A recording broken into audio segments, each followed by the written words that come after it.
Moral high ground. It used to stand for leadership in morality and ethics, to expose the wrongdoing of some and negligence of others. And now it's just whatever you can get away with by using deceptive marketing techniques. At Apple, we believe privacy is a fundamental human right. Fundamental human right. Apple has figured out a way to uniquely position itself as the sole arbiter of what's right in the industry that has lost its way and betrayed its customers, earning cult-like praise and blind loyalty from media, celebrities, and even many in the privacy community. Apple is different. They have a business model based on selling hardware. Products are iPhones and iPads and Macs and HomePods and the watch, etc. And if we can convince you to buy one, we'll make a little bit of money. They don't have any advertising platform, they don't need to monetize their customers' data, and so they don't. So many accepted this premise without thinking that it's the Apple software that gives people reason to buy their hardware, not the other way around. And the software policies at Apple are not different than in any other platform.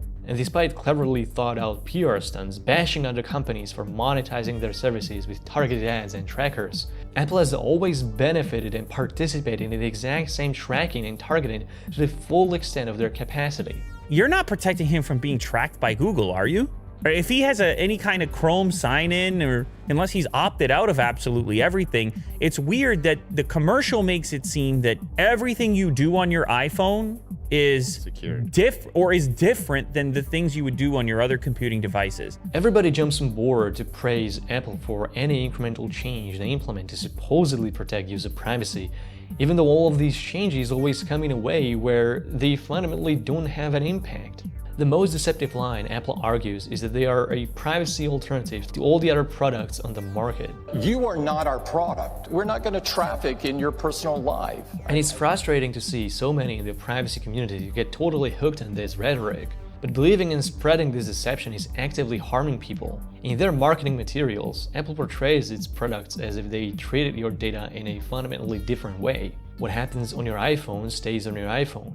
But nothing could be further from the truth. Let's take the strongest argument Apple currently has to distinguish iPhones from Android devices: the IDFA one-time permission request. ID for advertisers is Apple's version of Google Advertiser ID. It's pretty self-explanatory. It's a unique ID on your device that allows advertisers to track and target you across different apps on your phone, even if they were made by completely independent developers. Just like Google, Apple has developed this ID to help advertisers be better at tracking users. All iPhones and Android phones ship with this advertiser ID by default. Neither of these can be disabled, but you can opt out from being tracked by them on both platforms. But that wouldn't stop advertisers from tracking you anyway, because they still have access to plenty of other identifiers in your apps and on your device that can be uniquely tied to you. In other words, limiting this kind of ad tracking fundamentally doesn't change anything. But Apple is willing to go further. Instead of opt out, you're gonna have to opt in order for advertisers to use your IDFA on your phone. It spurred out this huge PR feud between Facebook and Apple, with headlines quoting Mark Zuckerberg opposing Apple's move because it would hurt their ad business. And everyone, even Mozilla, just ran with it and celebrated Apple for standing up to Facebook. But Zuckerberg wasn't talking about the end-user apps like Facebook Messenger, IG, or WhatsApp. And Apple doesn't stand up to Facebook. It monopolizes its position. Even if Apple removed the IDFA entirely, that wouldn't hurt Facebook at all, as they already have troves of identifiers on their users anyway, such as emails, phone numbers, or Facebook account IDs. Zuckerberg was just bravely standing up for small businesses. You know, I talk a lot about small businesses and Facebook. Businesses, small businesses, small businesses. Not really. Nobody believes that, but that was his PR stunt. The reason why we shouldn't believe it is simple. Instead of Apple's IDFA, Facebook built Audience Network as a tool for third-party developers to monetize their apps. Thousands of apps use this feature, and that's how Facebook is able to track you even if you have no Facebook apps on your phone. So Zuckerberg only cares about small businesses for as long as he can make more money out of them. Zuckerberg is just as much of a good guy in this story as Tim Cook. This is not the Lord of the Rings. This is Game of Thrones. Chaos is a ladder. And while everybody is ready to get down on their knees and praise the cook, nobody takes the pause to realize that it was Apple that went out of their way to proactively develop this IDFA to help advertisers track iPhone users in the first place. Apple never had a problem with the way Facebook tracks iPhone users. They didn't do anything about it in 2015, in 2018, or 2020. Once everyone is done drooling over these IDFA permission requests, the most damage this is going to do to Facebook is a mild inconvenience as they rewrite their tools to bypass this problem. Encouraging people to sign into third-party apps with their Facebook account is one of the easiest but not the only way they can achieve this, which is why Zuckerberg said this. When it comes to the iOS 14 changes, for example, and their impact on our business, I think the reality is that I'm confident that we're going to be able to manage through that situation well, and we'll be in a good position. I think it's possible that we may even be in a stronger position if Apple's changes encourage more businesses to conduct commerce on our platforms by making it harder for them to basically use their data in order to find the customers that would want to use their products outside of our platform. Google, on the other hand, isn't even slightly worried about this at all. Like Facebook, they don't need to rely on device identifiers to track their billions of users through their Google accounts. And the company is already developing a workaround for clients of Google's ad network, which will allow them to track iPhone users whether or not they obtain their permission. So everybody is praising Apple for having the courage to finally stop enabling advertisers to track iPhone users when advertisers are already capable of building their own tools to track you with or without Apple's tracking tools. That's like praising Google for removing tracking cookies while building a new tracking tool that replaces them and works better across mobile devices. Remember that Apple benefits from advertisers as well. By attracting app developers to build iOS apps, they charge a 15 to 30% tax for every in-app or App Store purchase. So Apple doesn't really want Facebook to go away, because Facebook is good at showing iPhone users ads to download more iPhone apps. So where Apple doesn't do data collection on their users, it's outsourcing it to other companies for a 30% commission. If you want to stop data collection, you should stop benefiting from it. Apple tax is the main driver behind all this privacy grandstanding. If Apple manages to somehow kill the ad-driven business model of free services, then all apps in the App Store will have to charge a fee from which Apple automatically takes a significant cut. This will only serve to consolidate Apple's market position, as users aren't allowed to sideload apps on their iPhones, and developers aren't allowed to use external payment methods to bypass the App Store commission. For years, Apple has benefited and attracted ad-based free apps on their platform.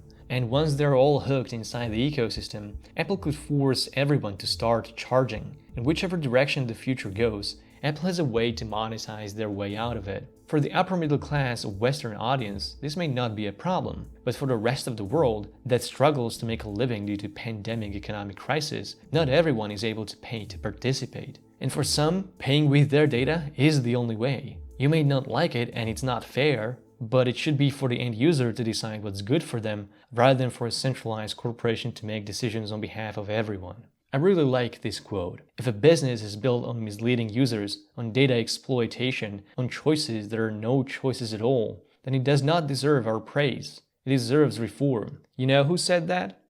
Timothy Donald Cook, the CEO of a company that takes somewhere between $10 to $15 billion a year from Google to use it as the default search engine on Safari. The default iPhone web browser that you were not allowed to change until iOS 14, while Android has always let you make that choice. Exemplary leadership. Now, both Google and Apple are being investigated by antitrust regulators for conspiring to monopolize their market shares. This deal is incredibly lucrative as it comes at zero cost to Apple and Google's payments are pure profit.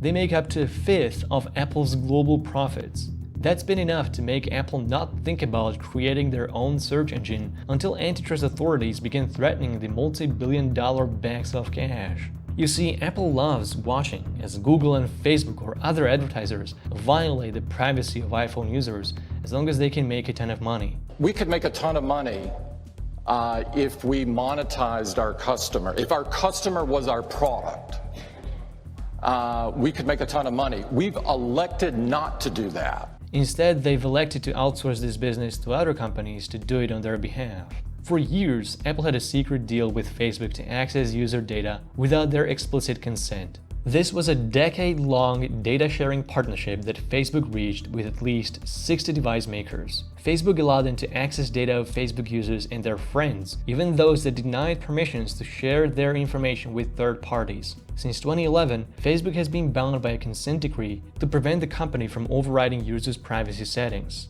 But Facebook built these private API channels with Apple, Samsung, and other device makers in a way that classified them as service providers, which basically means Apple was treated as a venue for Facebook to access iPhone users, and Apple got access to their Facebook data in return. This partnership closed in 2018, which means Apple didn't mind accessing people's data without their consent, years after the Cambridge Analytica scandal proved such access had been maliciously used for political campaigns in a massive abuse of users' privacy. This is not a hypocrisy. This is a lie. The same lie as when Tim Cook said that privacy to them is a human right. When Apple took every opportunity it could to portray itself as a bastion for privacy in the core battle with the FBI, it was partnering up with GCBD, a Chinese company with close ties to the Communist Party, to build a data center in China to host iCloud data. In the Western world, privacy at Apple is a human right. In China, Apple's lawyers amended a clause that now reads that both Apple and GCBD have access to all user data. And by that extension, the Chinese government also has access to this data. As Apple is bathing in praise and cultism in the US, it is building yet another data center in mainland China, a country where Apple made $21.31 billion in the last quarter of 2020. This tells you all you need to know about the true core values of Apple: its profit, expansion, shareholder value. Apple is not going to sacrifice its earnings for your privacy. Apple's business model is incompatible with your privacy. Apple is not better than Google, Facebook, or any other big tech company. They are all just as implicit in using their customers as their product. People were willing to pay premiums thinking they're doing something good for themselves because Apple made them believe that's the case. If privacy is your main goal, Apple is not your best choice. You can have just as much and even more privacy and security on an Android phone without sacrificing user freedoms such as the right to repair your device or sideload open source apps not available in the App Store. The only phone that truly makes a difference in privacy and security is Graphene OS. It is the most secure mobile operating system recommended by Edward Snowden, but I still wouldn't install social media or Google apps on it. No phone can magically make you private if you install apps that compromise your privacy. Anyone that tells you otherwise is lying to you. Apple doesn't give you a choice to fundamentally improve your privacy like an Android does by using Tor browser, Orbot, or F-Droid. These choices matter, and that will be covered in a future video as part of a longer series on this topic. If that's what you want to see, subscribe and support me on Patreon or via crypto donations. Share the video, like, and comment. Thank you.